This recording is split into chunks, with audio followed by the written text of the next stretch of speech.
Hi, my name is Renuka. I am a 35-year-old lawyer, mother, who has recently gone through a very serious medical trauma. I have been ill for a very long time with fibromyalgia, among other things. But recently, after a medical trauma, I was diagnosed with severe burnout and clinical depression, not one in favor of antidepressants. So I started seeing a wonderful therapist, and I have been learning a lot of things that have been helping me along the way. And I thought this would be a good time when I'm seeing some actual progress to document it and maybe share it with people who might be interested, who are in a similar position, if not for anything, just to feel that you're not alone. There are other people going through this just like you. And also, even if just one person benefits from these tricks that I've been learning to battle this condition, then that would be amazing. So there are a lot of ways to deal with chronic pain and the depression that comes along with it. There's cognitive behavioral therapy, which I've tried in the past, but the one that's been working for me is called ACT, acceptance and commitment therapy. You accept the things that you cannot change and you commit to handling them in a systematic way for the rest of your life. It takes time, and one of the first things that I was asked to do was making a schedule for my day, since I've had a burnout and I've been forced to not work. My days were haywire, chaos everywhere, as far as my day-to-day life was concerned. Added to that, the innumerable hospital visits, and it was just crazy. But when I started making the schedule, it showed me how much time I had in a day,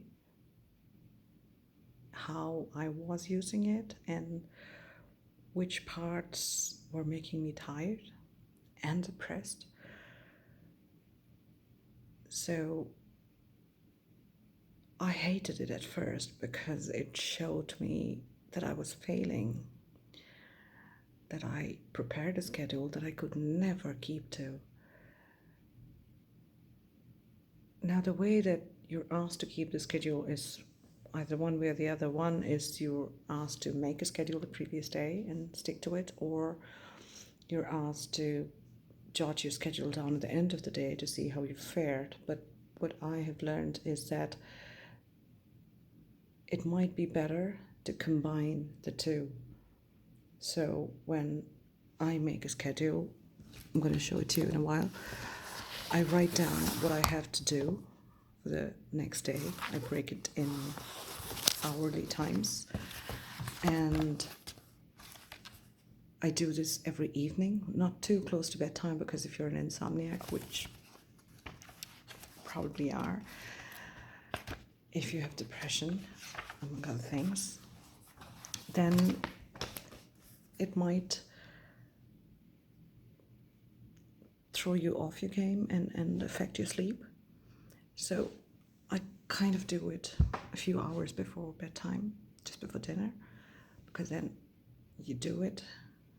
And when I'm doing it, I also jot down how much of my schedule I have adhered to that particular day, and if I have not, then I write down why. And after 4 weeks, I started noticing a pattern. There were some kinds of tasks that I just did not do, and I kept, postponing them to the next day and the next day. And there were some tasks that I was underestimating how long it actually took to get them done. For example, I would set aside 10 minutes a day for taking my medicines, having my breakfast and taking my medicines, but it normally took 20, 25 minutes, even if I have to make it fresh every day. And so it's just a small example. So it really showed me a lot of things that I was doing right and a lot of things that I was doing wrong. So I have just kind of prepared this here. So basically you have the time starting at 6 o'clock in the morning till 6 o'clock next day, and here you will write down in the evening what you want to do. And this is also a great way to just keep tab of your appointments. If you have a number of medical appointments to follow, I would really recommend a bullet journal.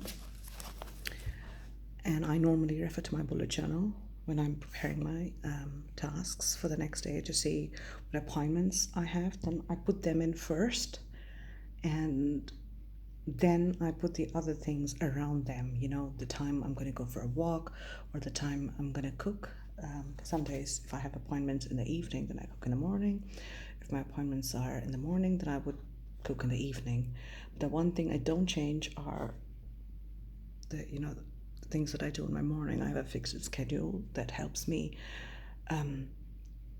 get going for the day, starting with my breathing exercises and a bit of yoga and my breakfast. And after that, I kind of keep it flexible depending on how my day is going to be based on my appointments. I may have to take my kid to bring my kid back from school, or take him for some appointment or shopping.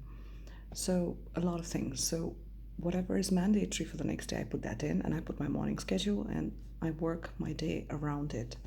And I make sure to include at least an hour of rest during the day, an hour of rest during the evening. Now I understand this is possible only for people who are at home taking a break, if you've had a job, or if you're ill and you're forced to be at home, then this would work for you. But the scheduler should work in principle for everyone. And then the next evening, I make an assessment of what activity was done, actually.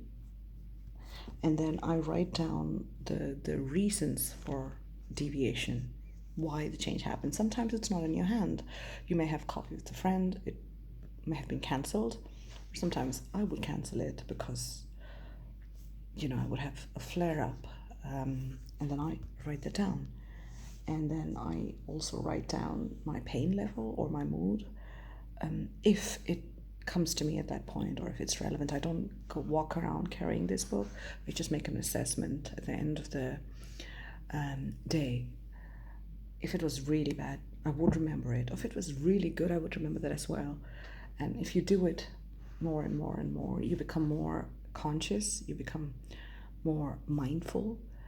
For example, I realized that every time I had a certain kind of appointment, I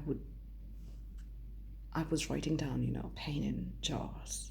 I was just, clenching my jaws tight, and I was being anxious. So now what I do when I have those kind of appointments is just do my relaxation exercises, which I hope I can share soon. And it helps. It really helps. So this is basically a tracker of what you want to do, what you're actually doing, and what you should be doing to use your time in a good way without exhausting yourself, but also not boring yourself to death, because neither is good for you. So I hope this will help you, and I hope I can share more with you as I progress in this difficult but what's happening to be decent journey. Thank you.